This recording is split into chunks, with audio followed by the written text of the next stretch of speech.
Mr. Sunak wants to build the economy, but there's no shortage of people who say that Brexit isn't helping to do that. Brexit is and was and will be a total disaster. Brexit is doing the economy real damage. Brexit, as negotiated, is frankly a disaster. Rishi Sunak wouldn't agree that Brexit's a disaster, and however it's described, based on available evidence, this is what we know about Brexit and the economy. The majestic kingdoms of Britain find themselves entangled in a complex web of regret. You remember that decision they made a while back? Well, it seems like they're starting to wonder if it was the right move after all. From quaint tea rooms to lively pubs, you can feel the nostalgia creeping in. People are sitting around, sipping their tea or pint, quietly questioning whether leaving the EU was the right call. The bustling city streets, once filled with energy and diversity, now have a sense of longing for what used to be. Politicians are caught in the middle of it all, trying to navigate the choppy waters of public opinion. What once seemed like a bold move towards independence now feels like a messy situation. But why did they decide to leave in the first place? And what has led to this complex web of regrets? Let's find out. Brexit is a term that combines the words Britain and exit and refers to the process of the United Kingdom leaving the European Union. The EU is a political and economic union of 27 member states that are located primarily in Europe. The UK joined the EU in 1973, but in a referendum held on June 23, 2016, some 52% of those British voters who participated opted to leave the EU, making the UK the first country ever to do so. And now, guess who is regretting their actions? UK. Recent polls indicated that a significant number of Brits regret the decision to leave the EU. For instance, a YouGov poll conducted in April 2023 revealed that 53% of people in Great Britain believe it was wrong to leave, while 33% thought it was the right decision. These figures highlight a nation grappling with a sense of regret and introspection as public sentiment shifts, and individuals reevaluate the consequences of their departure. And according to another recent YouGov poll conducted in May 2023, only 9% of Britons consider Brexit more of a success than a failure, while a significant 62% perceive it as more of a failure. Even among those who originally voted leave, 37% now view Brexit as more of a failure. But what could have led to these regrets? These regrets reflect the burdens faced by individuals and businesses, highlighting the complex consequences that have unfolded since the decision to leave the EU. Regret over Brexit stems from a range of economic and trade challenges that have emerged since its implementation.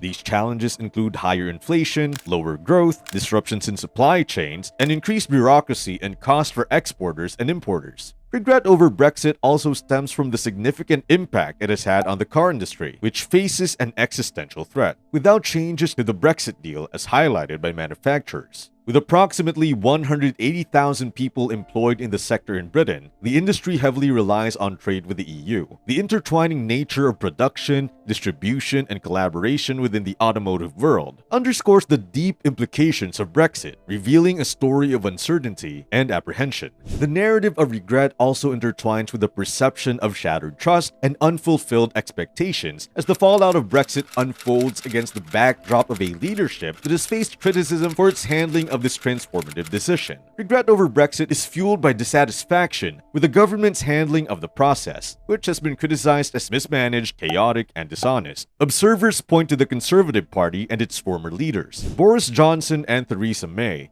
as the primary targets of blame for failing to deliver on the promises and potential of Brexit. The consequences of the pandemic and the perceived impact of Brexit intertwine, deepening the sense of regret as the nation navigates the complexities of these post-pandemic challenges. The regret over Brexit is influenced by the post-pandemic problems that have hit Britain, including the cost of living crisis, energy bills, and labor shortages. While these challenges have been seen across Europe, some argue that Brexit has made them worse or more difficult to solve, specifically for Britain. What exactly made them take this decision in the first place? When the decision to leave the EU was made, it wasn't a simple black and white matter. First and foremost, dissatisfaction with immigration.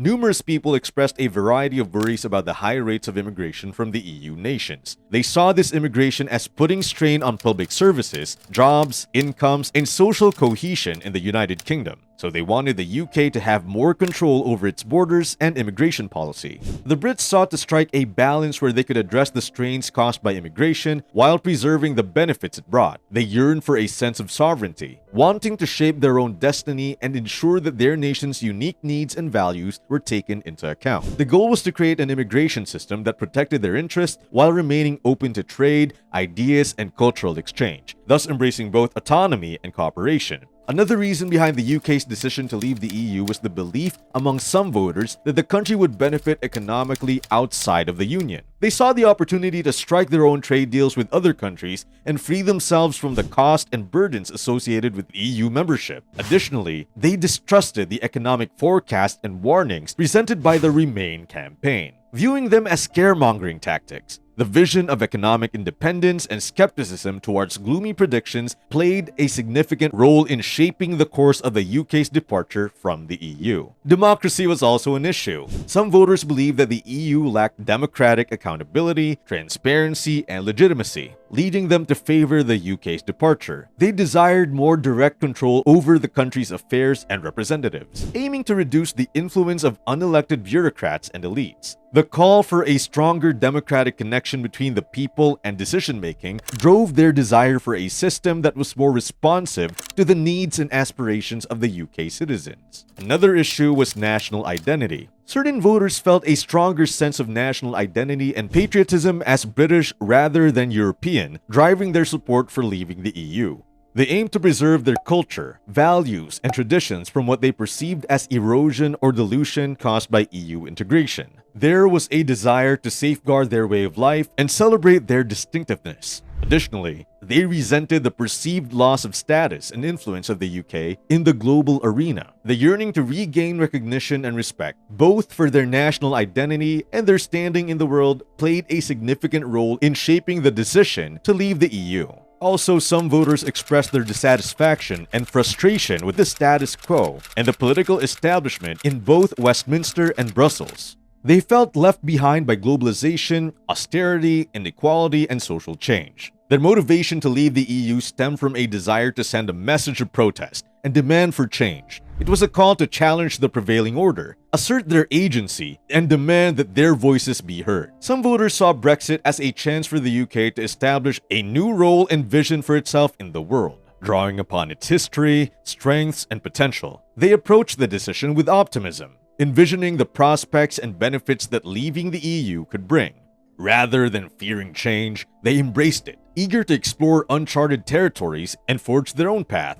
Their belief in the UK's ability to shape a brighter future and their willingness to embrace new opportunities played a significant role in their decision to leave the EU. Another reason was sovereignty. The pursuit of sovereignty played a significant role in shaping the decision to leave the EU, symbolizing a quest to reclaim the nation's right to self-determination and chart its own course. Many voters believed that the UK had surrendered too much power and autonomy to the EU, resulting in an excessive burden of rules and regulations imposed by Brussels. They desired for the UK to regain its sovereignty and have the ability to make its own laws and decisions. The call to restore autonomy resonated deeply as they yearned for governance that reflected the aspirations and desires of the British people. But what impact has this decision had on the UK economy so far? The Brexit vote has had a depressive effect on economic growth, as highlighted by figures from the Center of European Reform. Their analysis revealed that by the end of the previous year, the economy was 5% smaller, amounting to a staggering £140 billion. These numbers paint a vivid picture of the missed opportunities and divergent trajectory that could have been if Britain had chosen to remain. The figures stand as a testament to the cost of divergence and form a narrative of regret as the economy bears the weight of a path not taken. Also, official statistics highlight the changing trade dynamics between the UK and the EU. In 2020, UK reports to the EU saw a significant decline of 23% compared to the previous year, while imports from the EU contracted by 14%. In contrast, exports to non-EU countries experienced a modest rise of 3%, while imports from non-EU countries declined by 9%. These figures paint a picture of contrasting trends, illustrating the challenges faced in the post-Brexit trade landscape while hinting at emerging opportunities beyond traditional partnerships. According to a survey conducted by Make UK, over half of its members representing the manufacturing sector reported losing business due to Brexit-related delays at borders, increased cost, or burdensome red tape. This survey reveals the tangible impact of Brexit on manufacturers as they face challenges navigating the new trade landscape. And it doesn't end there. Even the report by KPMG shows that Brexit has the potential to lead to a reduction in UK GDP per capita by an estimated range of 2.4% to 3.1% by the year 2030, compared to the scenario of remaining within the EU. These projections shed light on the potential economic consequences of the decision, raising questions about the path taken and the potential trade-offs involved. Do you still think Brexit was the best decision? Share your thoughts in the comment section. And don't forget to like, share, and subscribe to stay up to date on the latest news about what's happening in the world today. Thanks for watching.